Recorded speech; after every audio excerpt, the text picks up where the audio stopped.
Go ahead, pro side. As you will see, clearly pets should be allowed in classrooms because they increase student sensitivity and increase overall health. One reason pets should be in the classroom is because they improve overall learning experience in the way that they connect to all subjects. For example, you can dissect a fish in science, you can learn the dimensions of a lizard in math, or the cultural origins in guinea pig. For a good example, the historical impact of the cat is mainly seen in Egypt, where cats were worshipped as gods, and killing one was punishable by death. You can also connect to the world of animals through touch and sight. You can get down as low as the lizard to see how it looks from their point of view, or see how it feels, and compare the texture of guinea pig fur, chafing, and hair. You can also One of the short stories we read in our article was about a therapy dog named Morgan. A stressed out student had put Morgan's head in her lap and petted him for a few minutes. She felt a lot better afterward. This is a way that they decrease tension. Another reason pets should be allowed in the classroom is because Time.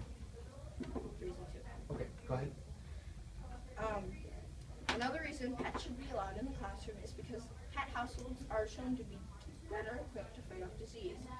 Even though many will argue that pets should not be allowed in the classroom because they're a potential trigger for allergies, the truth is teachers can simply get hypoallergenic pets. And about the better equipped to fight off disease, significantly higher levels of immune system performance were found in kids with pets in their house versus those without. Okay, thank you. And then the con side. Even though pets might teach responsibility, the side that we are going to take is that pets should not be allowed in classrooms. The reason why we think that is because they can be a risk of injury and disease. It is very easy to get scratched.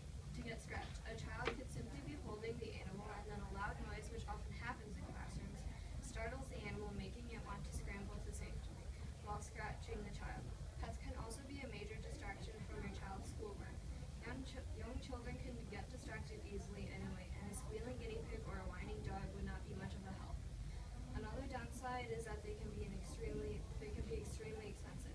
Think about it. Depending on the type of pet, you might have to buy a collar, leash, food, medical bills, a cage, a bed. You will even have to pay someone to take care of it on the weekends.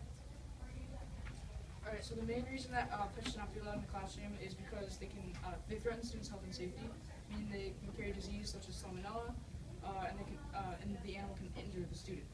So the parents could get mad at the school and they might have to sue or that would be good. So the student might lose trust in the animals for the rest of their life. If like the animal were to hurt the small child or something, they would have like a bad encounter at an early age, so they wouldn't they would always have that recognition of, oh, animals are bad because they hurt me. So then, although some animals can be trained not to bite or scratch, a lot of them can't, like a fish. Although a fish wouldn't scratch you or bite you. But plus, a trainer costs precious money and time that sometimes schools just don't have. And plus, pets are just like another extra thing in the classroom. Overall, there are many reasons that pets should not be allowed in the classroom. But the fact that they can potentially harm students and cause a threat to them is the main reason that schools shouldn't have them in the classroom. Okay, so the next main reason that pets should not be a part of a classroom environment is because they are a distraction. Are parents sending their kids to school so they can learn their core classes, or sending them to school to try to learn how to block out all the animal noises around them? These pets can bark, yelp, squeak, whine, scratch, chirp, beg, and many more. The noises can be such a distraction that the students will not be able to focus on their academics. For example, what if a classroom is taking a test? The animals will make noises, so then the students will not be able to focus on their test, therefore not doing well on the test, so their grades will be lowered. In addition, there is not going to be just one pet. More classrooms in the building will want a classroom pet. So all the noise is building up throughout the whole school. Why have these pets when they are just getting in the way of the whole school environment? Okay, at this point, each team has 2 minutes to caucus.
Fair time.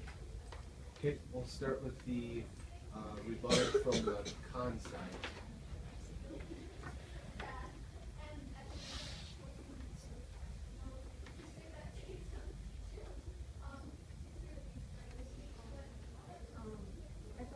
As you said before, hypoallergenic pets can solve problems with allergies, but that may eliminate a lot of choice pets that students may want to have. And also, it may create a less stressful environment for the students, but pets can be distracting, and the school environment may be stressful for the pets. You said that you can use pets for like dissecting and like dissecting fish and science and stuff like that, but that's not really the same as having pets in the classroom. Also, pets can teach responsibility, but they also may teach you bad habits. Also,